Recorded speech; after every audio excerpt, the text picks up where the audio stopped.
Hey everybody, my name is Danielle and this is Chatter Out Loud. Thank you so much for joining me. Your presence is very much appreciated. So welcome or welcome back. Today I'm going to chat about Hallmark's new original movie, Dating the Delaneys. It's part of Hallmark's Fall into Love event. So if you're interested, keep listening.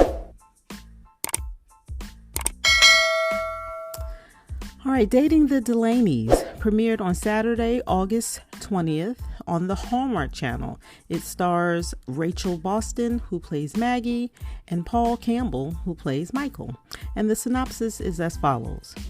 3 generations of Delaney women explore the highs and lows of modern day dating, learning that love and romance can be found at any age and sometimes where you least expect it. All right, so we have Maggie Delaney, who's a divorced mother of 2, and after learning that her ex is getting remarried, she ventures into the dating world on dating apps. She gets encouragement from her mother, her daughter, and her friend at the bakery. In steps Michael, right? He's a single father of her son's friend who offers to help by going on a practice date. "Quote unquote practice date." Michael also volunteers his PR relations expertise so Maggie can prepare for her upcoming television interview on a local program, the Make It, Bake It, Take It, something like that. Overall, this program is going to be spotlighting her bakery. And the name of her bakery is Sweet Sensations. We see Maggie's dating adventures bring mixed results. And she and Michael spend more time together. It's clear their friendship could turn into something more. In fact, it's clear to everyone except Maggie, I think. In the beginning, that is. And the title, Dating the Delaneys, there's more than one. And we see the evolution of Barb, who is Maggie's mother, the grandmother of Emma. And then we see Emma, who's Maggie's daughter. And so those are the 3 generations, and we see them in their own romances. First, can we start with how cute does Maggie and Michael sound? Right? Doesn't it have a ring to it? Oh yeah, let's call Maggie and Michael. Let's invite them over. Or Maggie and Michael this, or Maggie and Michael. I just thought that had a ring to it. All right. So the storyline for me, it made sense and it was very believable. We have these 3 generations of women exploring the highs and lows of dating, and they learn that love and romance can be found at any age, and sometimes where you least expect it, right? That was what I read in the synopsis. I felt I was able to follow the story. There weren't too many layers to the plot.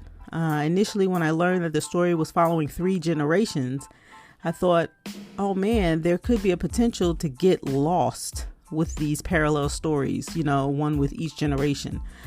However, the writing was well done to me and I was able to follow. I like how we had the grandmother and the daughter's story, and I felt it really complemented the overarching story. And I guess that's what I want to say. It wasn't hard for me to keep up and it worked out nicely. The pace of the movie, to me, it worked. I didn't find myself drifting. I was engaged and watching the entire time. And I looked forward to after the commercial breaks, right? The Make It, Bake It, Take It. I can't remember the name of that show. It was something catchy. That was another layer to the overarching story, right? Or to the overall story. And I thought that fit perfectly.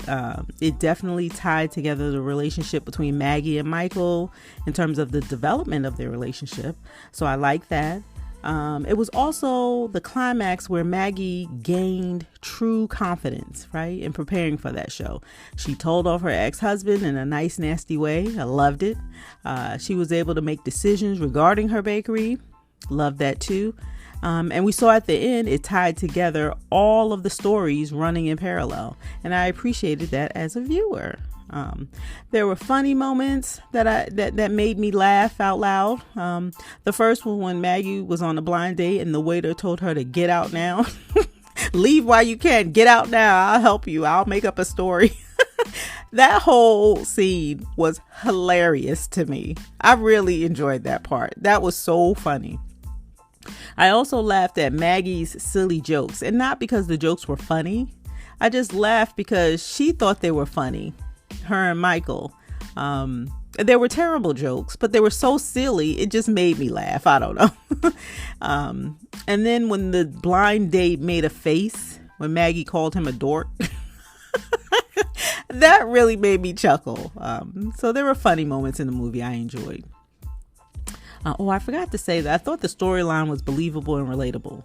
I think I may have said that, but if not, I thought the storyline was believable and relatable. It wasn't too far off to think that a widow and a divorcee would be interested in finding love again, right? And the way it manifested in the movie, I can see that happening in real life, you know? I didn't have any issue with the performances, even the guys on the blind date. I thought that the extremes in the two blind dates, their personalities, it gave the story a little edge, and I laughed, so it worked for me. I thought that Rachel Boston and Paul Campbell had good chemistry. I liked them together in the movie. One observation I had was I didn't realize how tall Paul Campbell is. I hadn't noticed that before. I've seen him in quite a few Hallmark movies, but he seemed to be towering in this movie. It looked like by the end, it looked like they had Rachel maybe in heels or platforms. I don't know. I have to dig this out in interviews. Maybe she's mentioned it. I'm not sure. Because she didn't look short in the end of the movie, but Paul Campbell, he looked really tall in the movie. Am I wrong about that? I don't know. Any of you that watched it, what did you think? It was just an observation. But overall, all generations and their characters, the leads I'm referring to, they were likable. The grandma Barb, I love that she had a love interest and how that evolved. And the kiddo and her story, her end story, I should say, that was a good message for the younger viewers, I thought. I liked all generations. They were very likable. There was a line in the movie where Michael said that he didn't want to be the barometer, but he wanted to be Maggie's actual guy. That was the sentiment of the line. I'm sorry. I usually write this down, but I like the sentiment of that line. And this was in response to Maggie telling him after they went on their practice date that he's the barometer she'll use when she's gauging the guys on her real dates, right? Anyway, I like that line. And I liked when Maggie told her ex he'd have to pay for that cupcake. I was like, yes, Maggie. She was on a roll in that scene. I love that scene as well. I don't think there were any real cringe moments where I thought, oh, you could left that out of the story altogether.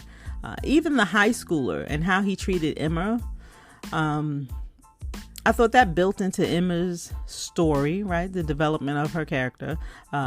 It was hard to watch. And weren't we all like, I just want to smack him. But no, I wouldn't smack anyone's child. I'm just trying to be funny. And I wouldn't smack anyone because, first of all, I'm not violent. And second, it's adolescence. And I guess what I'm trying to say, I thought the writers added that to evoke emotion and they were successful. So, all right. In fact, I thought the whole movie was a success. I love the story. I love the development of the characters. I love the romance, and I did appreciate the funny. It wrapped up nicely, and we got a good kiss at the end. Dating the Delaneys. Have you seen the movie? What did you think? You have to let me know your thoughts in the comment below. Okay. And that's all I have. So be sure to come back and give me a listen. I'd love for you to like, share, follow, and subscribe, all of which will help my channel grow. So thank you in advance. My name is Danielle. This is Chatter Out Loud. Thank you so much for joining me. And as always, I appreciate your support. And that's all I have. Thanks again for listening, and I'll talk to you next time.